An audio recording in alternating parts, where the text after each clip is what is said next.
ফি ঈশাতির রাজিয়া, এমন একটা জীবন দেওয়া হবে এদেরকে যে জীবনটা হবে সুখময় জীবন, যে জীবনটা হবে শান্তিময় জীবন, যেখানে ঘুম থাকবে না, যেখানে সূর্যের তাপ থাকবে না, যেখানে রাত হবে না, যেখানে আপনাকে কোনোদিন বুড়ো হতে দেখা যাবে না, যেখানে আপনার শরীরে যেগুলো অপ্রয়োজনীয় চুল যেমন মুছ, দাড়ি, বগলের এবং যৌনাঙ্গের এই সমস্ত চুলগুলো সেদিন থাকবে না।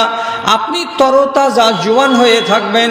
কোনো দিন মানুষেরা জান্নাতে ঘুমাবে না এবং কোনো দিন মানুষেরা জান্নাতে মরবে না এবং কোনো দিন কোনো নিয়ামত তাদের চোখের সামনে থেকে অভাব হবে না।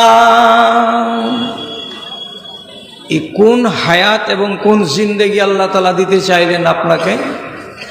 তো তার লেখাটা কি? ফি ঈশাতির রাজিয়া, এমন একটা জীবন আপনাকে এর বিনিময়ে দেওয়া হবে যে জীবনটা পেয়ে আপনি খুশি হয়ে যাবেন, আপনি সুখী হয়ে যাবেন, আপনি আনন্দিত হয়ে যাবেন। তাহলে এই জীবনটা কার সঙ্গে বাধা আছে? ইসলামের সঙ্গে বাধা আছে। ইসলাম শুধু মুখে মুখে বললেই হয় না, ইসলামের কিছু আনুষঙ্গিক জিনিস আছে, সেগুলোকে মানুষকে মেনে রাখতে হলে তাকে মুসলমান বলা যায় এবং সেই লোকটার কাছে ইসলাম আছে এটা মানা যায়। শুধু শুধু মুখে দাবি করার নাম ইসলাম নয়। ইসলাম কার নাম? সোজা কথাই বলছি, গোটা কোরআন মাজিদটার নাম ইসলাম। বুঝতে পেরে গেছেন সবাই? বুঝেন না? বুঝতে পারলাম না। কোরআনে যা আছে সেটাই আমার দিন, কোরআনে যেটা আদেশ আছে সেটাই আমার দিন, কোরআনে যেটা নিষেধ আছে সেখান থেকে দূরে থাকা সেটাই আমার দিন, কোরআন আমাকে যেটা করতে বলেছে সেটাই আমার দিন, কোরআন আমাকে যেটা ছাড়তে বলেছে সেটাই আমার দিন। এই কে আছে রে? এই কে আছে এখানে?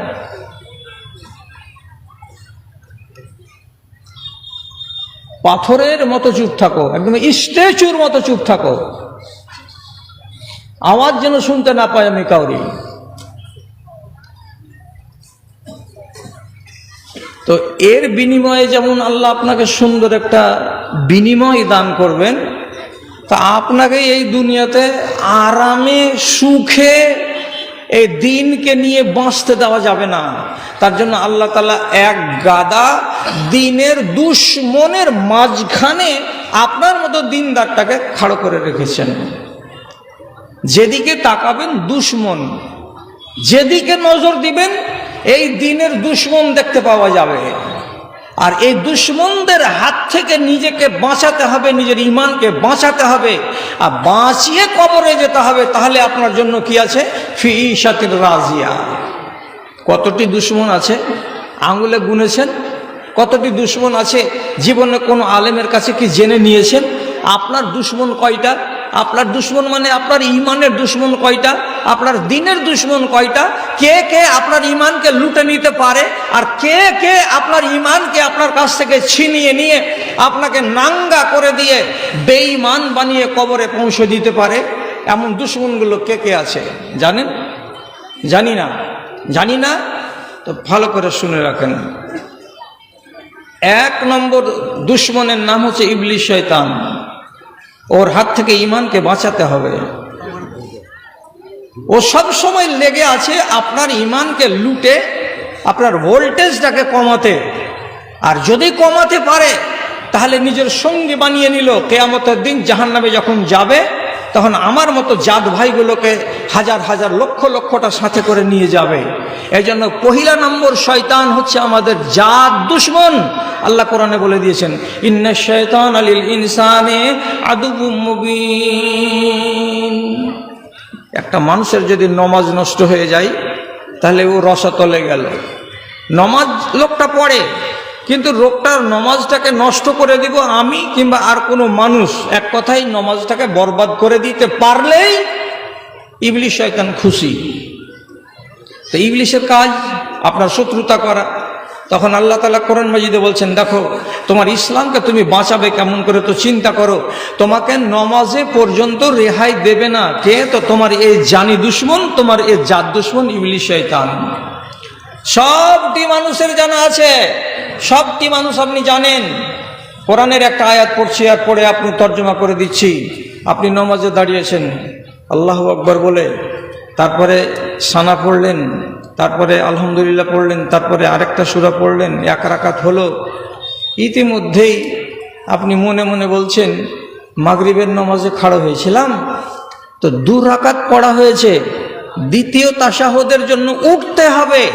তার আগে আপনার মন বলছে এটাই তো তৃতীয় তাশাহুদ, আমার তো 3 রাকাত হয়ে গেল। 3 রাকাত হয়ে গেল, আপনাকে বলে দিল, আপনি বাস ডান দিকে সালাম ফিরে দিলেন, 1 রাকাত থেকেই গেল, নামাজটা বরবাদ। কোরআন কি বলছে? আল্লাযী ইউওয়াসওয়িসু ফি সুদুরিন নাস মিনাল জিন্নাতি ওয়ান নাস। এটার নাম হলো খান্নাস। নামাজকে নষ্ট করার ওস্তাদ কে? তো খান্নাস। নামাজ বরবাদ করতে পেলে আপনাকে বরবাদ করে দিল। তাহলে এই লেখা আছে এর একটা ছেলে আপনার পিছনে নামাজ যেন বরবাদ হয়, আর একটা ইবলিশকে লাগিয়ে রেখেছে ওর চেলাদেরকে। অজু করতে বসেছেন, এরকম এরকম করে হাত ধুয়েছেন, এই করছেন সেই করছেন, মাসা করেননি, পা ধুয়ে নিয়েছেন, নিয়ে দুয়া পড়ে চলে আসছেন। মাসা ছুটে গেছে। মাসা যদি ছুটে যায় তো অজু কমপ্লিট হলো?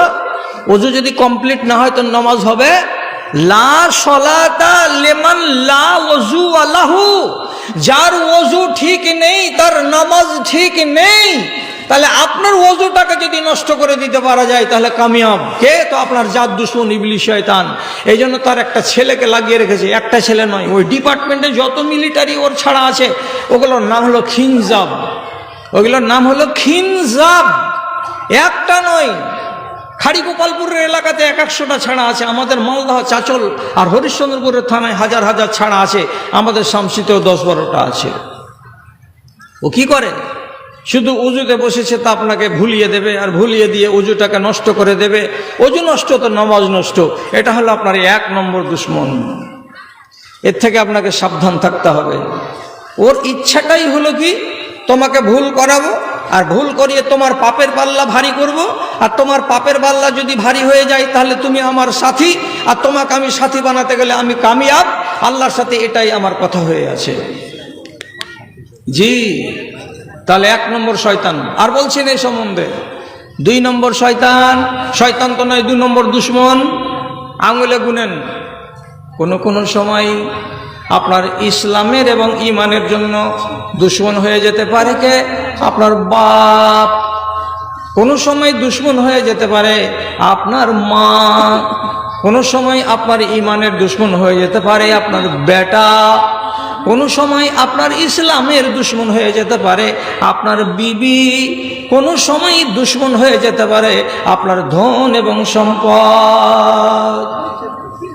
এগুলো সব দুশ্মন, সবারই জন্য নয়, এটা মাথায় রাখবেন।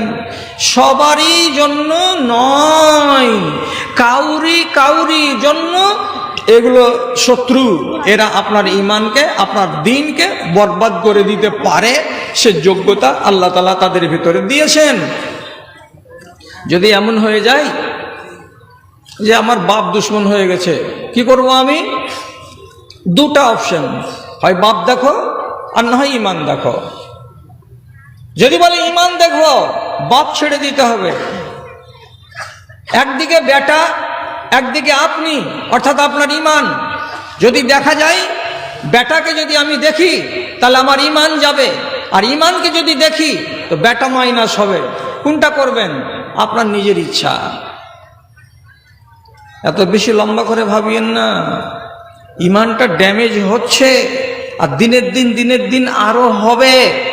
আর আরো যখন হবে তখন নিজের চোখের সামনে দেখতে পাবেন যারা একটু দিনদার, যে হ্যাঁ কিয়ামত কাছে আসছে, আর ঈমানের দুশ্মনী কত জোরদার ভাবে দেখা দিচ্ছে দেশে।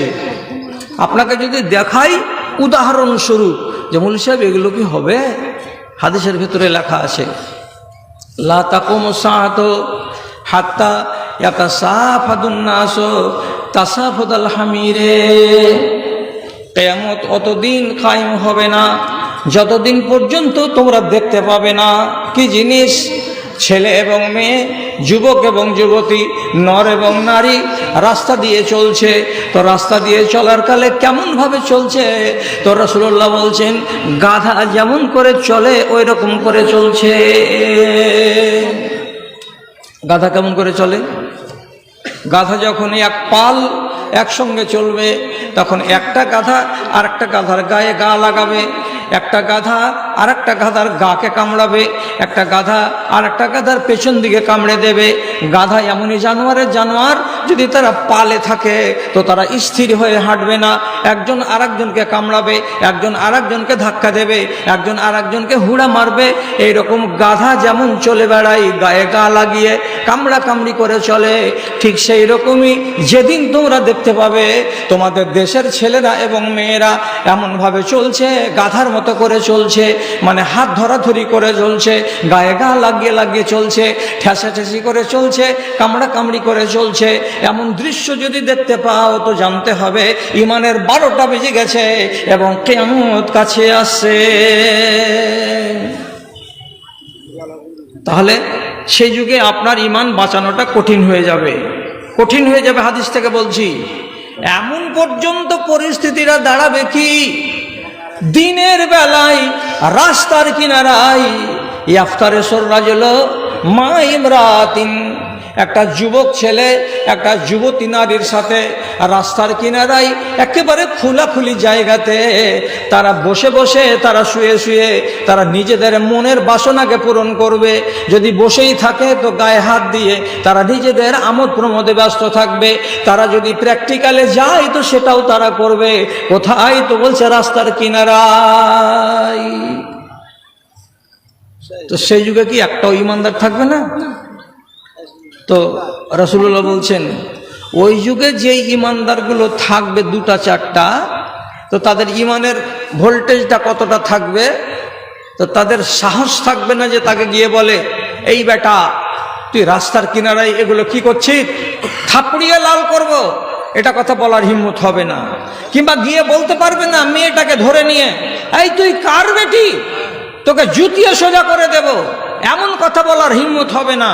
তখন সেই যুগের যারা একটু শরীফ ইনসান, একটু শরীফ, তারা তখন কি কথা বলবে? লাওয়ারাইতুম এলাওয়ারাইল জেদারে, এ ছেলেটা, যেই মেয়েটাকে নিয়ে তুমি এখানে কুলাকুলি করছো, যেই নারীটাকে নিয়ে তুমি এখানে গলায় গলায় জড়িয়ে বসে আছো, যেই নারীর সঙ্গে তুমি দিনের বেলায় এইরকম বদতামিজি করে চলেছ, এখানে মানুষের সামনে রাস্তার কিনারায় না করে যদি এই দেয়ালের পিছন দিকে চলে যাও তো ভালো হয়। ওখানে চলে গেলে কেউ তোমাদেরকে দেখবে না, আর কেউ তোমাদের নিষেধ করতে যাবে না, কেউ তোমাদেরকে দেখে আপত্তি তুলতে যাবে না। যাও তোমরা দেওয়ালের আড়ালে চলে যাও। এটা কথা ঠিক হলো? দেয়ালের আড়ালে যাও, গিয়ে তোমরা প্রেম করো, আমোদ করো, ফুর্তি করো, আয়েশ আরাম করো, এই কথাটা কি বলা ঠিক হলো? কেন এ কথাটা বললো? বলছে বাবারে, এমন যুগের আমরা ইমানদার, সেই যুগে এর থেকে বেশি আমার ইমান কামনা করা যায় না। আমার থেকে এই ছেলেটার ইমান তো 80% কমে গেছে, আর সেই যুগেরই লোক আমরা, তাদের বাপ কিংবা দাদা, আমাদের ইমান এর থেকে আর কি ভালো হতে পারে? তার গর্দন ধরতে পারলাম না, তার গালে থাপ্পড় মারতে পারলাম না, তার হাতে আমরা রশি দিতে পারলাম না, তার মুখে চুন কালি লাগাতে পারলাম না। এই জন্য দুর্বল ইমানের একটা মানুষ কি পরামর্শ দিল যে তোমরা দেয়ালের আড়ালে চলে যাও, এর থেকে বেশি কথা বলার আর কিছু নাই। কত নিচে নামবে ইসলাম, কত নিচে নামবে ইমান, আপনি আন্দাজ করতে পারছেন? আরে সহি কথা লেখা আছে, বিশ্বাস করুন। একটা বিএসসি মাস্টার বসে থাকবে, একটা ইএমএম ডিগ্রিধারী মৌলানা বসে থাকবে, একটা ভালো শিক্ষিত মানুষ জ্ঞানী গুণী বসে থাকবে, ওরা কথা বলার সাহস পাবে না।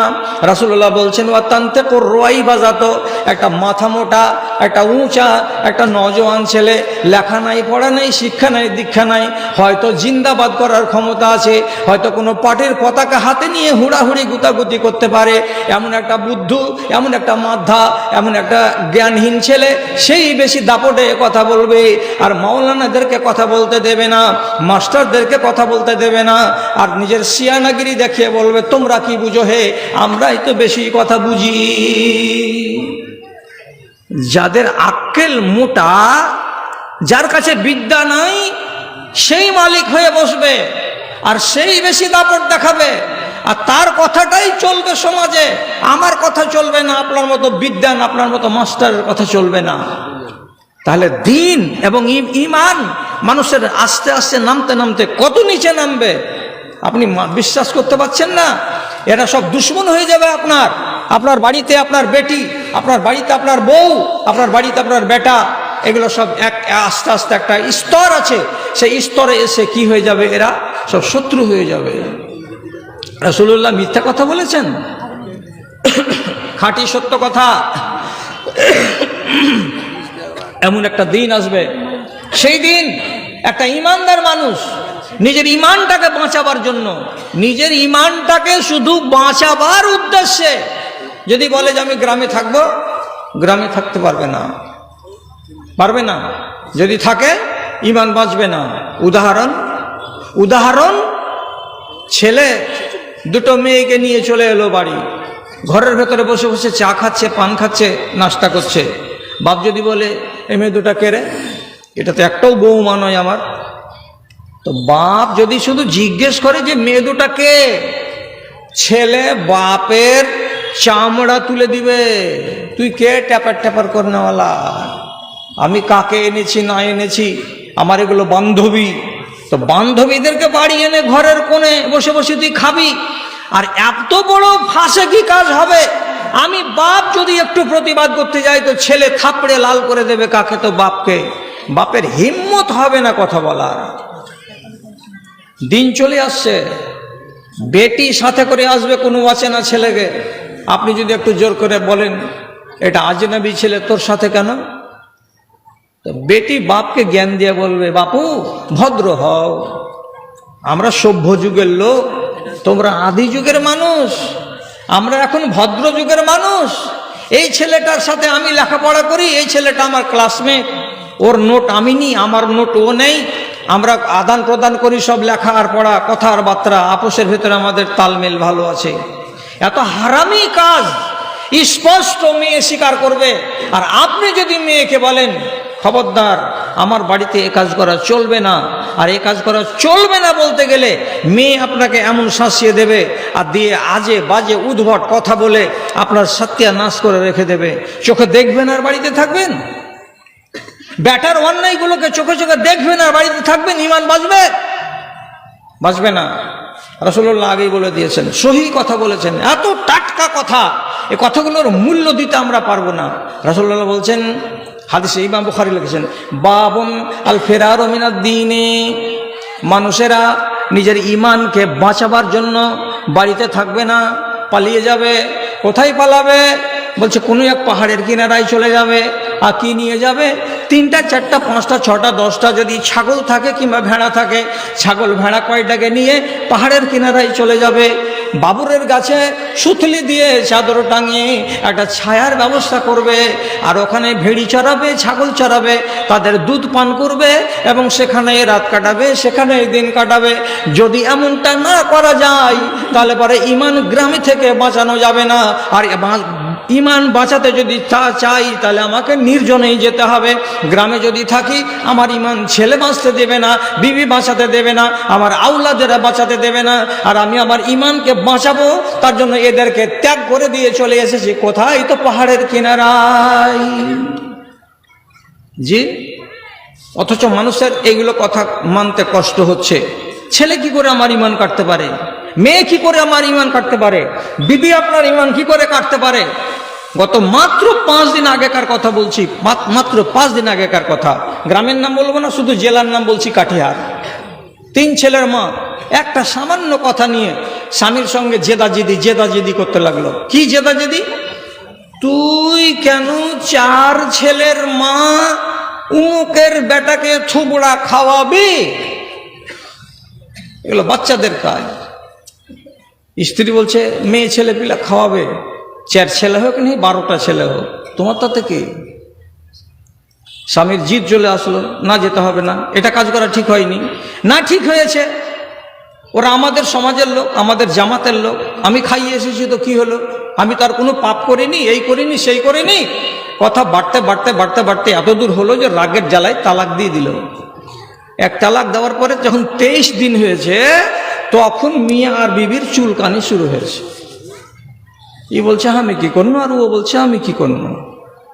শেষে ওলামায়ে কেরাম বসে দুজনকে বুঝিয়ে সুঝিয়ে ফিরিয়ে দিয়েছে। স্ত্রী ফিরিয়ে নেওয়া জায়েজ আছে, কিন্তু স্ত্রীটাকে সাবধান করে দেওয়াই হয়েছে যে এটা করা ঠিক হয়নি। পুরুষ যখন বলছে তোমাকে যে এটা কাজ করতে হবে না, সেটাই তোমাকে রুখতে হবে, বারণ করে নিতে হবে নিজেকে। আর যদি তুমি না মানো, তাহলে পরে স্বামী যদি ক্ষমতা প্রয়োগ করে তাহলে তুমি তাকে আটকাতে পারবে না। এখন যুগ জমানা চলে এলো, আপনি নিজের ইমানের কথা যদি বলেন তা আপনার স্ত্রী দুশ্মন হবে, আপনার বৌমা দুশ্মন হবে। টাটকা কথা বলছি, ঈদের মৌসুম আসছে, ঈদের মৌসুমে আমাদের নিজেদের কেনা শাড়ি কোনো বউ কোনো বেটি নিতে চাইছে না। আমাদের হাতের কেনা শাড়ি, সায়া, সালোয়ার, জাম্পার, কামিজ কোনো মেয়ে নিতে চাইছে না। সোজা কথায় বলছে টাকাটা দাও তো, আমরা শপিং মলে যে নিজের মন মতন কিনে নিব। এখন মিজাজ হয়ে গেছে ছেলেদের, মিজাজ হয়ে গেছে মেয়েদের, চলে যাচ্ছে বড় বড় মলে, বড় বড় শপিং মলে গিয়ে ওই প্লাজাতে গিয়ে আজনাবি ছেলেদের সঙ্গে দরাদরি করছে, দামাদামি করছে, কাপড় কিনছে, মন মতো কিনে তারপরে বাড়ি আসছে। দৃশ্য দেখে মনে হচ্ছে যে এই মেয়ে ছেলেগুলোর স্বামীরা ইরাকের যুদ্ধের দিন সব শহীদ হয়ে মরে গেছে, এদের কেউ বাজার করে দেওয়ার লোক নেই, এরা নিজেরাই নিজেদের বাজার করে। কি করবেন এইরকম যদি পরিস্থিতি তৈরি হয়ে যায়? আল্লাহর কসম খেয়ে বলছি, রাসূলুল্লাহ বলছেন আপনার ইমানের দুশ্মন শয়তানকে বাদ দিয়ে বাড়ির লোকেরা বড় হয়ে যাবে। শেষ পর্যন্ত একটা মানুষ নিজের ইমানকে সামাল দিতে না পেরে কোনো একটা টাটকা কবরের গোড়া দিয়ে গত হবে। টাটকা তাজা, কাঁচা কাঁচা হয়ে আছে কবরের খাঁচাগুলো, এইরকম একটা তাজা কবরের গোড়া দিয়ে যাবে। আর যেতে গিয়ে থমকে দাঁড়াবে, আর দাঁড়ার পরে আফসোস করে বলবে ইয়া লাইতানি কুনতু মিন সাহেবে হাযাল কবরে, হায় আমার দুঃখ, এই কবরে যে লোকটা চলে গেছে 3 দিন আগে, সেই লোকটার জায়গায় ও না হয়ে আমি যদি হতাম তাহলে কত কপালওয়ালা আমি হতাম। এই কবরে যারা চলে গেছে তারা সুখের জায়গায় চলে গেছে, আমি এখনো বাইরে আছি, দুঃখের জায়গায় আছি। সাঁঝ হতে গেলে ঈমান যেতে পারে, সকাল হতে গেলে ঈমান চলে যেতে পারে। এবং রাসূলুল্লাহ স্পষ্ট বলছেন ইউমসি কাফিরান ওয়া ইউসবিহু মুমিনান, এমন একটা দিন আসবে যে হয়তো সকাল বেলায় মুসলমান আছে, বিকেল বেলায় বেদিন হয়ে যাবে, হয়তো বিকেল বেলায় মুসলমান আছে, রাত পহিয়ে সকাল বেলায় বেদিন হয়ে গেছে, কাফের হয়ে গেছে, মুশরিক হয়ে গেছে। এমন ঝুঁকিপূর্ণ দিনে মানুষেরা হাজির হয়ে যাবে। আর তখন এই কবরকে দেখে ইমানদার মানুষেরা বলবে যদি কবরে চলে যেতাম তো ভালো হতো। কিন্তু দুশ্মন থেকে নিজেকে বাঁচিয়ে নিব বলে কাউকে যে ত্যাগ করতে পারবেন কি? যদি কোনো বাপ ধরে নেন শত্রু হয়ে গেছে, তো কোনো ছেলে কি নিজের বাপকে ত্যাগ করতে পারবে? পারবে না। এগুলো দেশের ঘটনা বলছি। এমন কোন ছেলে, যেই ছেলেটা SYO একটা সংগঠন আছে, YIS একটা সুন্দর ইসলামী সংগঠন আছে। এই সংগঠনে যুবক ছেলেরা অল্প বয়সে দাড়ি রাখে, আর গোড়ালি দুপুর থেকে ফুল প্যান্ট পরে, ঝাবাঝুবা জামা কাপড় পরে, নমাজ পাক্কা পাবন্দির সাথে আদায় করে। এইরকম একটা দিনদার আল্লাহওয়ালা পরেশগার ছেলে, ওর বিয়ে লাগলো। বাপ ডিমান্ড করেছে মেয়ে পক্ষের কাছে ক্যাশ 6 লক্ষ টাকা, আর মেয়েকে সাজাবে আর ছেলেকে যা সাজাতে হয় সাজাবে, এইগুলো যদি যোগ করা যায় তো আর 6 লক্ষ টাকা। ছেলে যখন শুনতে পেল যে আমার বাপ আমার বিয়েতে আমার শ্বশুরের কাছ থেকে 6 লক্ষ টাকা ক্যাশ নিবে। তখন এই নেককার ছেলে খুব শান্ত ভাষাতে নিজের বাপকে বলল, আব্বা এটা কেমন কথা? তোমার জমি আছে, আমাদের সম্পত্তি আছে, আমাদের পাকা বাড়ি আছে, আমার ঘরের ভেতরে ছপের খাট আছে, বক্স খাট আছে, আমার কি অভাব আছে? ওর কাছে আমি টাকা কেন নিতে যাব? বিয়ে হওয়ার পর ও যদি নিজের মেয়েকে দান দেয় তো যা দিবে তা নেওয়া যাবে, কিন্তু তাই বলে আজকে তুমি দাবি করে তার কাছে টাকা নিবে কেন?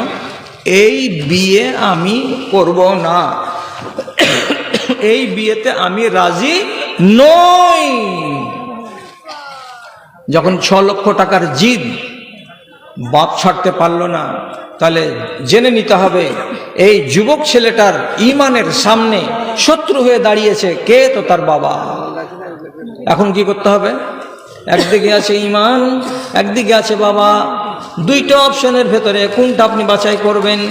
যদি বাপকে বেছে নেওয়া যায় তো হারাম খেতে হবে, আর যদি হারাম খাওয়া যায় তো আখিরাতকে বরবাদ করতে হবে। কোনটা করা যায়? মুসলমান কোনটা করবে?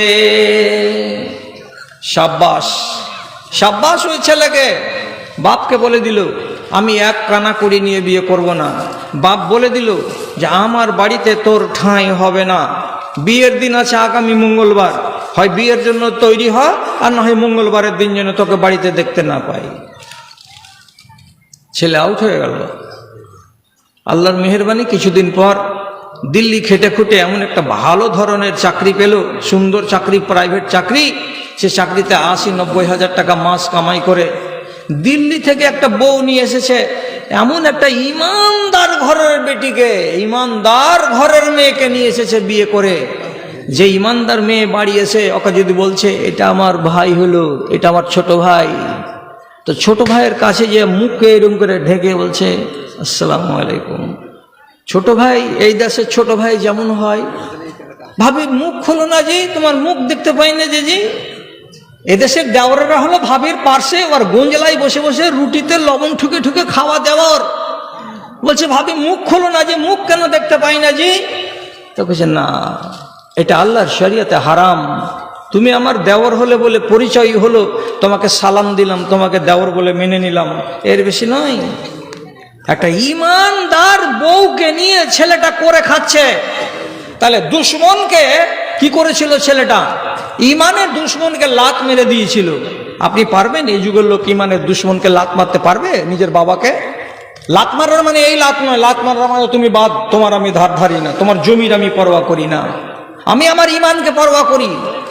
হযরত ইব্রাহিম আলাইহিস সালাতু ওয়াস সালামের বাপ আযার প্রতিমা তৈরি করতে পারতো, কুয়াল দিয়ে, লকড়ি দিয়ে, দড়ি দিয়ে বেঁধে, মাটি দিয়ে সুন্দর করে সন্তোষীমা, কালীমা, দুর্গামা, সরস্বতী, বিষ্ণু, গণেশ, যত রকমের ভগবান আছে সমস্ত ভগবানকে বানিয়ে ছোট ছোট ছোট ছোট করে বানিয়ে গায়ে গায়ে গায়ে গায়ে নিজে বিক্রি করে বেড়াতো। হযরত ইব্রাহিম আলাইহিস সালাতু ওয়াস সালামকে মজবুর করতো, যাও এগুলোকে বিক্রি করে আসো, পেটের ভাত হবে। বড় যখন হলেন হযরত ইব্রাহিম বললেন, আব্বা এগুলো কি করছো? না তোমার লাভ হবে এতে, না আমার লাভ হবে এতে। আর যার জন্য করছো তার তো 3 পয়সাও লাভ হবে না। ওর গায়ে যে রংগুলো আছে, ওর সামনে যে প্যাকেটে মিষ্টি রাখা আছে, ভ্যান ভ্যান করছে মাছি, তো দেবী একবারও বলে না যায় কিসের জন্য তোরা এগুলোতে বসছিস, ভাগ। একটা মাছিকে হাঁকাতে পারে না যে দেবী, তাকে তুমি পুজছো, এগুলো ঠিক নয় আব্বা, এগুলো বাদ দিয়ে দাও।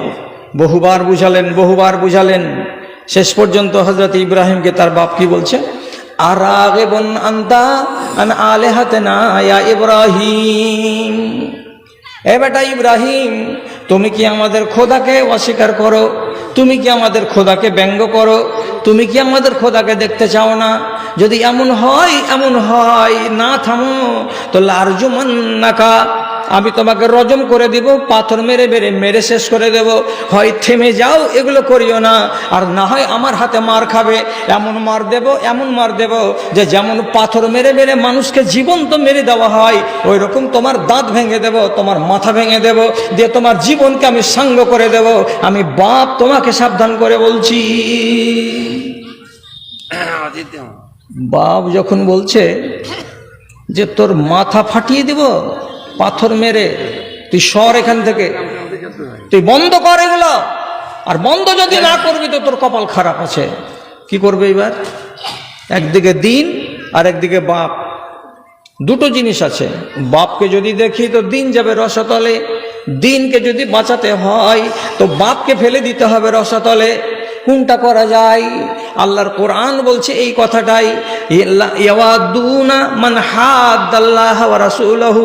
এই মুসলমানদের চরিত্র নয় যারা এক আল্লাহর উপরে বিশ্বাস করেছে এবং রাসূলুল্লাহকে মেনেছে, ইয়াউমে আখিরাতকে মেনেছে, তারা জীবনে কোনো দিন বন্ধুত্বালি করবে না। কার সাথে?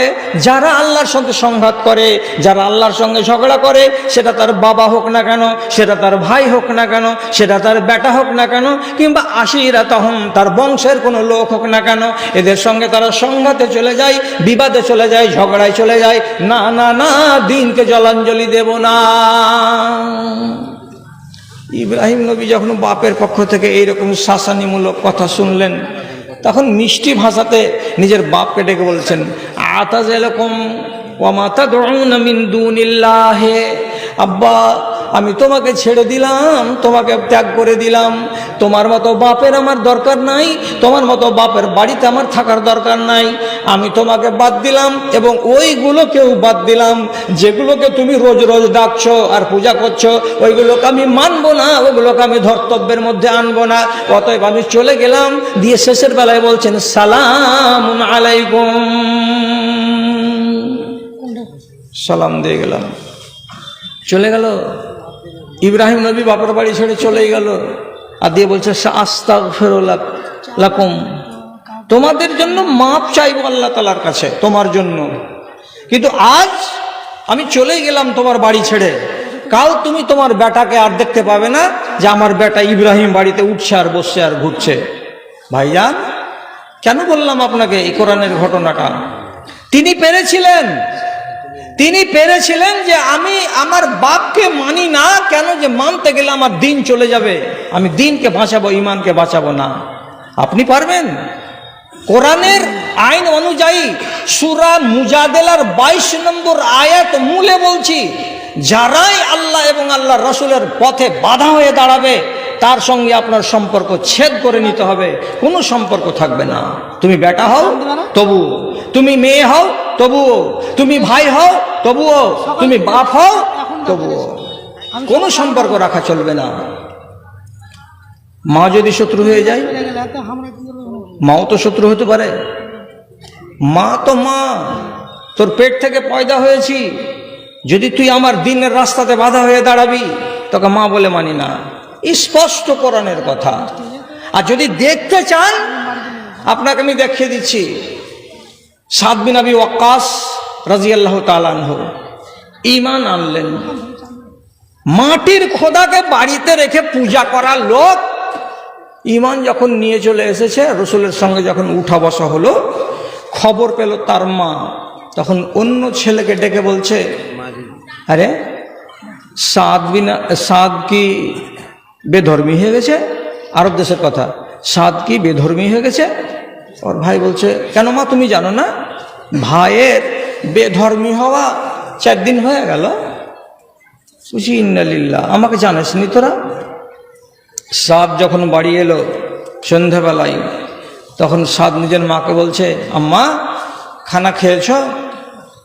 তোমার মুখ কেন শুখা? মা তখন বলছে, হাররামতু আলা নাফসি আল মাকালা ওয়াল মাশরাবা, আমি পানিকে আমার নিজের উপরে হারাম করেছি, আমার খানাকে আমার জানের উপরে হারাম করেছি। যতক্ষণ পর্যন্ত তুই যে বেদিন হয়ে গেছিস, বেদিন মানে কি, নবী মুহাম্মাদের দিনকে কবুল করেছিস, ওখান থেকে ফিরে না আসবি বাপের ধর্মে, ততক্ষণ পর্যন্ত পানি পান করব না, ততক্ষণ পর্যন্ত খানা খাবো না।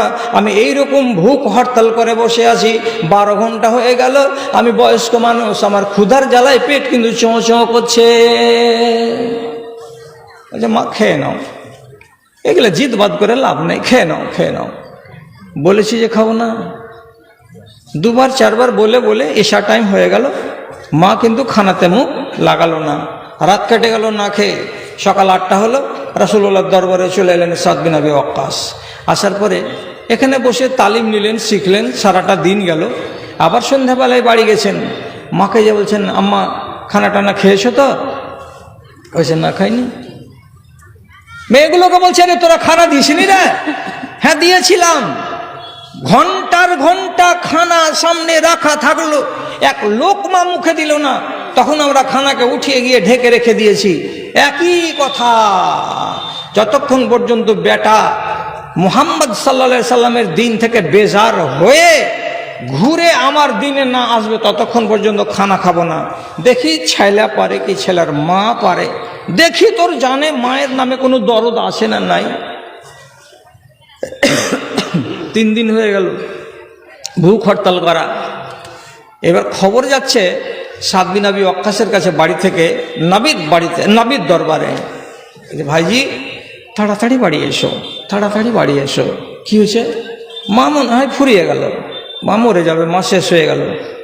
মা মুখ খুলতে পারছে না, মুখ খুলছে তো একবারে হাফ হাফ করছে, চোখ খুলতে পারছে না, তাকাতে পারছে না, গায়ে শক্তি নেই, উঠতে পারছে না, বসতে পারছে না। কত খানা খেতে বলছি, মুখ বন্ধ করে থাকছে, খানা মুখে নেই না। এখন তুমি চলো একবার শেষবারের বার একটু দেখে নাও নিজের মাটাকে। আবার আসছে, আসার পরে ওই কবরের দিকে রওনা দিয়ে দিবে এরকম মার কাছে এসে বলছে, মা কে? সাদ? বলছে হ্যাঁ। খানা খাওনি? বলছে না, খানা খাইনি। খানা খাবে না? তো তুই তোবা করেছিস কি? বলছে না করিনি। তোবা করিসনি তো খানা খাবো না। তোবা কর, খানা খাবো। তোর যদি মায়ের উপরে দয়া থাকে, তোর যদি মায়ের উপরে মায়া থাকে, তোর মা না খেয়ে মরে যাবে, এটা যদি তুই সহ্য করতে না পারিস, তাহলে পরে মার কথাটা শুন, এক্ষুনি তোর মা মুখে খানা খাবে। তুই আমার সামনে বল, ইন্দি কাফার তবে মুহাম্মদ, আমি মুহাম্মাদের উপরে অস্বীকৃতি জানাচ্ছি, আমি তাকে বিশ্বাস করি না, আমি কুফরি ঘোষণা করে দিলাম। বল আমার সামনে, আমি খানা খাবো। আচ্ছা, এখন একদিকে ইমান আর একদিকে মা, কোন দিকে যাবে? মাকে যদি দেখি ইমান হাতছাড়া হবে, ইমানকে যদি দেখি মা হাতছাড়া হবে। কোনটা করা যায়? মা কয়দিনের? যতদিন দুনিয়াতে 60 বছর বেঁচে আছে ততদিনের। মা তো কিয়ামতের দিন নয়। বাপ কয়দিনের? তো যতদিন দুনিয়া তয় দিনের। কিয়ামতের দিন তো বাপ নয়। কিয়ামতে বাপ থাকবে? কিয়ামতে মা থাকবে? আপনাকে শিখিয়ে দিচ্ছি, শিখেলেন, শিখে রাখেন, কাম দিবে। হাসরের ময়দানে যদি জান্নাত পেয়ে যায় আপনার সকল গোষ্ঠীর লোকেরা, তো জীবনে একদিন আপনি বলবেন না যে আমার মার সাথে দেখা করে আসি গে, তো কোনটা জান্নাতে আছে? আমার মার নাম সোনাভান। মা থাকবে না। মা জীবনে বলবে না যে আমার ছেলের নাম জিয়াউল, একটু দেখা করে আসি তো ছেলেটা কোন দিকার জান্নাতে আছে। জান্নাতে কোনো রিশতা থাকবে না। জান্নাতে মা আর বাপ আর ভাই ভাতিজা বলে কোনো বংশ পরিচিতি থাকবে না। একটি মাত্র পরিচিতি থাকবে, সেটা কি? আল্লাহ পাকের নবীর সঙ্গে যারা রিশতায় জড়িত তারা, তাছাড়া আর কেউ থাকবে না। সেদিন শুধু এইটুকু বলতে পারবে হযরত আলী, আমি রাসূলুল্লাহর জামাই। তখন রাসূলুল্লাহ ওকেও বলবেন এটা জামাই, ফাতেমাকে বলবেন এটা আমার বেটি, ফাতেমা বলবেন এটা আমার বাবা। এই করে রাসূলুল্লাহর যেটা খাস পরিবার, সেই পরিবারটার পরিচিতি থাকবে। তাছাড়া দুনিয়ার কোনো বংশের, কোনো গ্রামের, কোনো মার, কোনো বাবার কোনো পরিচিতি থাকবে না। তাহলে দুনিয়ার এই মাটাকে রাজি করার জন্য অনাদি অনন্তকালের জীবনের জান্নাতকে আমি হাতছাড়া করব? তখন সাদ নিজের মার কাছে, কানের কাছে মুখ লাগিয়ে দিয়ে বলছে, আম্মা এগুলো হলো দ্বীনের ব্যাপার, এগুলো ধর্মের ব্যাপার। তুমি তোমারটা মেনে খুশি হও, আমি আমারটা মেনে খুশি হই। খানাটা খেয়ে নাও মা, তোমাকে শেষবারের মতো বলছি। মা ওই চোখ বুঁজে আদমরা হয়ে ঝিম ধরা হয়ে বলছে, তোকেও শেষবারের মতো করছি, জীবন বেরিয়ে যাবে সেও ভালো, দানা খাবো না। কত বড় জিদ! তখন সাদ বিন আবি ওয়াক্কাস নিজের মাকে বলছেন, লাউ আতাকিল্লাহ মিয়াত আরওয়াহিন সুম্মা খারাজাত মিনহু ওয়াহিদাতান। ও মা শুনো, তোমাকে তো আল্লাহ তাআলা একটা রূহ দান করেছে, আমার কথাটা শুনমা, তোকে যদি আল্লাহ তাআলা 100টা রূহ দেয়, 100টা রূহ দান করে, আর একটা করে তোর সব রূহ যদি বেরিয়ে যায়, তো 99টা রূহ বেরিয়ে যাওয়ার পরে শেষ রূহটা যখন তোর বের হতে যাবে, তখন যদি তুই আমাকে বলিস বেটা ইসলাম থেকে ফিরে আয়, আমি তখনও ইসলাম থেকে ফিরব না। অতএব তোমার মতো মা আমি চাই না। পারা যাবে? আজ মায়ের সাথে শত্রুতা করতে যদি এরকম মা থাকে, যে মা আপনাকে আপনার দিনের পথে বাধা হয়ে দাঁড়াবে, আপনার ইমানের পথে বাধা হয়ে দাঁড়াবে, একদম আল্লাহর ফরমান চলবে না, বাপকে বাপ বলা চলবে না। ওয়ালাউ কানা আবাহুম ওয়া ইখওয়ানাহুম ওয়া আশিরাতাহুম, আপন জন হতে গেলেও, বেটা হতে গেলেও, ভাই হতে গেলেও, বাবা হতে গেলেও, ওকে ডোন্ট কেয়ার, ফেলে দাও ডান দিকে, আর দিয়ে নিজের ইমানের উপরে অটল দাঁড়িয়ে থাকো। জি, জিন্দা ঘটনা, জিন্দা ঘটনা। কি জিন্দা ঘটনা? সুন্দর, অল্প গুণে যদি দেখা যায় তো 1 থেকে 150টা দাড়ি হবে। এই জায়গাটাতে বেরিয়েছে এক নওজোয়ান ছেলের, বিয়ে হয়েছে একটা মহিলার সঙ্গে, কলেজ পড়া। বিয়ে টিয়ে হওয়ার পর 3 থেকে 4 দিন পরে যখন বউটার পা হাত সোজা হয়েছে শ্বশুরের বাড়িতে, তখন একদিন হাসতে হাসতে নিজের স্বামীকে বলছে, হেই জুয়ান মানুষ আর দাড়ি রেখেছ থুতনিতে, এই বয়সে কেউ দাড়ি রাখে? যখন বয়স 40 হয়ে যাবে তখন দাড়ি রাখবা, এখন কিছুদিন একটু চিকন চাকন করে মুখখানা রাখো, মানাই না তোমার চেহারাতে দাড়ি, করে থাক। 2 দিন গেল, 3 দিন গেল, আবার ওই স্ত্রীর একই কথাই বলছে, হ্যাঁ দাড়িগুলো কুটকুট করছে তোমার, আমাকে ভালো লাগে না, তুমি দাড়িগুলোকে কামিয়ে দাও তো, চেহারাটা দেখে খুব সুন্দর লাগবে। অনেক ছেলে আছে বউয়ের গোলাম, আর অনেক ছেলে আছে কি বউয়ের গোলামিকে মঞ্জুর করে না। বউ আছে ওর নিজের ইমান নিয়ে, আমি আছি আমার ইমান নিয়ে, যদি আমার ইমানে বাটা দিতে আসে বউ, তাহলে বউ নয়। আল্লাহ জি 8 দিন 10 দিন 15 দিন হলো, কিছুদিন পরে শ্বশুর বাড়ি বেড়াতে গেল, তো খানা আগিয়ে দেয় না এই বউতে। আওয়াজ দিয়ে বলছে শালিকে যে তুমি কেন খানা দিচ্ছ? রোজিনা কয় যে দিদি বসে আছে বারান্দাতে, কেন রাগ করে? আরে তা আমার উপরে রাগ কি আছে গো? আসতে বলো আমার কাছে, কি রাগ হয়েছে? তো বলছে রাগ তুমি জানো না নাকি? তোমাকে দিদি কয়দিন কহে, তুমি বুড়া মানুষের মতন করে থুতনিতে দাড়ি থুয়েছ, দাড়িটিকে তুমি চাংড়া মানুষ কাটতে পারো না? আমার বহিনের বয়স তো এখন 14 থেকে 15 বছর হলো, আর তোমার বয়স তো গুনে গেটা কত হবে, 22 বছর বয়স হবে। এরকম ছোকরার ছোকরি বয়সের ছেলে পিলে কে চাচারকে মতন করে দাড়ি রাখে? বলছি এই লেগে হরতাল করে আছে। বলছে হ্যাঁ, ই কোচা আমিও হরতাল করুন, বাড়িওয়ালি যদি তুইলে খেতে দেয় তো খাবো, আর নতুন না খেয়ে তোর বাপের বাড়ি থেকে যাবো। খেতে দিবি না? দিবি না? কত জিদ মেয়ে ছেলের শক্ত হয়। আল্লাহ তুমি রেহাই দিও। বেলা কেটে গেল কিন্তু নিজের স্বামীকে খেতে দিতে এলো না। বাড়ি এলো, আসার পরে ফোন করলো। কোনখানে ফোন করলো? সরাসরি দিল এ বোম্বাইয়ে IRF এর ম্যানেজারকে ফোন করলো। আর IRF এর ম্যানেজারকে ফোন করে বলছে আমি নায়েক সাহেবের কাছে একটা ফতোয়া নিব, দয়া করে আল্লাহর ওয়াস্তে ফতোয়াটা দেন, ওনাকে দেন আমার মোবাইলটা। জাকির নায়েকের ফতোয়া কত কড়া আপনারা জানেন তো? ভারতবর্ষের ব্যাংকে চাকরি করতে পারবেন? পরিষ্কার ওনার কথা যে হারাম, ব্যাংকের চাকরি চলবে না।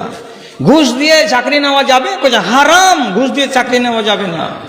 তো ওকে যখন ফোন করেছে এইরকম এরকম ব্যাপার, আমার স্ত্রী আমাকে বলছে দাড়ি ছাড়ো, আর না তো ও আলাদা হয়ে যাবে, কি করতে হবে? ওখান থেকে খবর দিল স্পষ্ট ভাষায় যে ওই বাড়িওয়ালিকে বাদ দিয়ে দাও, এ বাড়িওয়ালি তোমার ইমানের দুশ্মন, আগামী দিন আরও বড় আবদার করে বসবে, সেই দিন তুমি ওর আবদারকে মেনে নিবা, আর তারপরে তোমার ইমান আস্তে আস্তে ড্যামেজ হবে। ওকে বাদ দিয়ে দিতে পারা যায়, দলিল আছে বাদ দেওয়ার। আর যখনই বাদ দিয়ে দেওয়ার কথা শুনে নিল, বাড়ি এসে দেন আন দেয়ার তালাক। যা তুই তোর বাপের বাড়িতে যা, আর দাড়ি চাষার লোক যেখানে পাবি ওকে বিয়ে করে থাকবা। জি, তাহলে অনেক সময় এরা কি হয়, শত্রু হয়ে যায়, বাঁচাবেন কি করে? ত্যাগ করে দেন ওকে। আমি আপনাকে সঠিক কথা বলছি, যেই বেঈমান শয়তানটা রাসূলুল্লাহর কাঁধের উপরে উটের ভুঁড়ি চাপিয়েছিল, তারই বেটি, দুশমনের বেটি উম্মে কুলসুম রাদিয়াল্লাহু তাআলা আনহা ঈমান আনছে। ঈমান আনছে তো দুই ভাই, বাপ তো মরে গেছে, দুই ভাই এখনো বেঈমান। বোন লুকিয়ে লুকিয়ে ঈমানদারি করছে বাড়িতে। শেষ পর্যন্ত রাসূলুল্লাহ যখন হিজরত করে চলে গেলেন মদিনা, তখন মক্কা থেকে 14-15 কিলোমিটার দূরে একটা ফাঁকা জায়গায়, যেটা মদিনা যাওয়ার রাস্তা, এই জায়গাতে চুপচাপ দাঁড়িয়ে আছে। চুপচাপ কোনো একজন সাহাবী চলে যাচ্ছিলেন, তো বললে, বাবা তুমি আমাকে মদিনা নিয়ে যাবে? হ্যাঁ যাব। মদিনা নিয়ে যাবে বলে যখন আরমান করলো, তখন বলে যে হ্যাঁ নিয়ে যাব।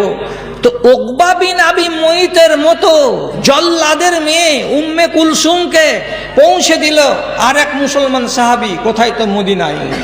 আর যেমনি মদিনাতে গেছে, সাথে সাথে রাসূলুল্লাহ বলছেন, ইযা জাকুমুল মুমিনাত ফামতাহিনুহুন্না, মুসলমানেরা তোমাদের কাছে মক্কা থেকে যদি কোনো মেয়ে ছেলে হিজরত করে চলে আসে, তাহলে ভালো করে যাচাই করো, ভালো করে বাছাই করো যে মেয়েটি আসলে ঈমানদার না ঈমানদার নয়। ধোঁকা দিতে পারে তোমাদেরকে আর আমাদেরকে, যাচাই করো। এই যাচাই করো কথাটা যখন হলো, তখন সাহাবায়ে কেরাম ওই মহিলাকে যখন জিজ্ঞাসাবাদ করতে গেল, তখন চোখের পানি নামিয়ে বলছে, আমি আল্লাহর ওয়াস্তে রাসূলুল্লাহকে ভালোবেসেছি, আমি আল্লাহর ওয়াস্তে আল্লাহকে ভালোবেসেছি, আমি আল্লাহর ওয়াস্তে দিন কবুল করেছি। আমার দুটো ভাই আছে, তারা এখনো বেদিন, আমার বাপ বেদিন হালাতে মরে কবরে চলে গেছে, কিন্তু আমি আল্লাহ পাকের নবীকে মেনে নিয়েছি, আমি তার উপরে ঈমান এনেছি, অতএব আমাকে তোমরা সন্দেহ করিও না। যখন মনে মনে ভাবলো এরা আমাকে হয়তো ঘুরিয়ে পাঠিয়ে দিবে, না কি হবে না কি হবে, তর্ক চলছে, কথা চলছে, এমন সময় 6 দিনের দিন ওর দুই ভাই, এক ভাইয়ের নাম ওয়ালিদ, এসে মদিনাতে হাজির। রাসূলুল্লাহকে বলছেন, আল্লাহ পাকের রাসূল, আপনার সাথে আমাদের চুক্তি হয়ে আছে সুলহ হুদাইবিয়ার মাঠে। কি চুক্তি? কোনো একটা বেদিন যদি মক্কা থেকে মদিনা চলে আসে, আপনি ফেরত করে দেবেন, আর কোনো একটা মুসলমান যদি মদিনা থেকে মক্কা চলে আসে, আমরা ফেরত করে দেব না। আপনার চুক্তিতে লেখা আছে, কথাটা আছে না নাই বলেন তো? রাসূলুল্লাহ বললেন, হ্যাঁ লেখা আছে, কোনো লোক যদি মদিনা থেকে মক্কা চলে যায় তো তোমরা তাকে ফেরত দেবে না, হ্যাঁ লেখা আছে। আর মক্কা থেকে কোনো লোক যদি মদিনা চলে আসে তো আমরা ফেরত করে দিব সেই লোকটাকে, হ্যাঁ এটা কথা লেখা আছে। রাসূলুল্লাহ বলছেন, আপনার শর্ত অনুযায়ী, চুক্তি অনুযায়ী আমাদের বোন পালিয়ে এসেছে মদিনায়, আমার বোনকে আপনি আমাদের হাতে তুলে দেন, আমরা আমার বোনকে নিয়ে বাড়ি চলে যাব। রাসূলুল্লাহ শুনতে পেলেন, যাওয়ার পরে মেয়েটাকে ডাকলেন, ডাকার পরে বলছেন, উম্মে কুলসুম, তুমি আমার উপরে ঈমান এনেছো, আল্লাহর উপরে ঈমান এনেছো? হ্যাঁ। তুমি আমাকে বিশ্বাস করো? হ্যাঁ। তুমি কি ঈমান দিল থেকে এনেছো, যে একেবারে খাঁটি ঈমান যাকে বলা যায়? জি। আচ্ছা, তোমাকে তোমাদের ভাইয়ের সঙ্গে ফেরত করে দিচ্ছি, মক্কা চলে যাও ফিরে। তখন মেয়েটি বলছে, আল্লাহ পাকের রাসূল, একটা মেয়ে ছেলেকে আজমাইশের মুখে ফেলিয়েন না, এ ভাইয়েরা যখন জানতে পারবে আমি ঈমান এনেছি, তখন আমাকে মারবে, আর আমাকে মেরে আমার দিন ছুটিয়ে দিবে, আর আমাকে আমার বাপের ধর্মে আবার নতুন করে দীক্ষিত করবে, আমার ঈমান আমার বুকে রাখবে না। আপনার পায়ে পড়ি, আপনার হাতে ধরি, আপনি আল্লাহর ওয়াস্তে আমার ভাইদের সাথে আপনি আমাকে পাঠাবেন না। এই জোরাজোরি চলছিল, এমন সময়তে আল্লাহ রাব্বুল আলামিন এই আয়াতটাকে নাজিল করলেন, আর করার পরে বলছেন, খবরদার খবরদার হে নবী, কোনো মেয়েকে যদি পরীক্ষা করে জানা যায় যে সত্যিকারী ঈমান নিয়ে এসেছে, তাহলে তাকে খবরদার দুশমনদের খপ্পরে ফেলে দেওয়ার জন্য ফেলে দেবেন না, ঠেলে দেবেন না, তাকে রদ করবেন না, তাদের সাথে পাঠিয়ে দেবেন না, এটাকে আটকিয়ে রাখতে হবে, আটকিয়ে দিবেন, খবরদার পাঠাবেন না। রাসূলুল্লাহ যখন আয়াতটাকে শুনলেন, জানলেন, মানলেন, তারপরে বাইরে এসে দুই ভাইকে ডেকে বলছেন, ও ভাইরা তোমরা শুনো, এমন একটা মহিলা হিজরত করে এসেছে যে যেই এই মহিলা তার নিজের দুই ভাইকে চায় না, তার বংশকে চায় না। কেন? যে ভাইয়েরা তার দিনের সামনে আড় হয়ে দাঁড়িয়েছে, ভাইয়েরা তার দিনকে বরবাদ করে দেওয়ার জন্য কোমর বেঁধে আছে। অতএব তার সামনে আছে তার ঈমান, আর তার সামনে আছে তোমরা দুই ভাই তার ঈমানকে লুটে নেওয়ার জন্য। কোনটা করা যায়?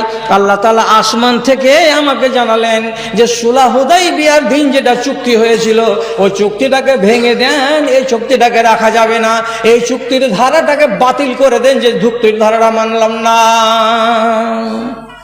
খালি হাত যাও, থেকেই যাবে, এই বোনকে তোমরা নিয়ে যেতে পাবে না।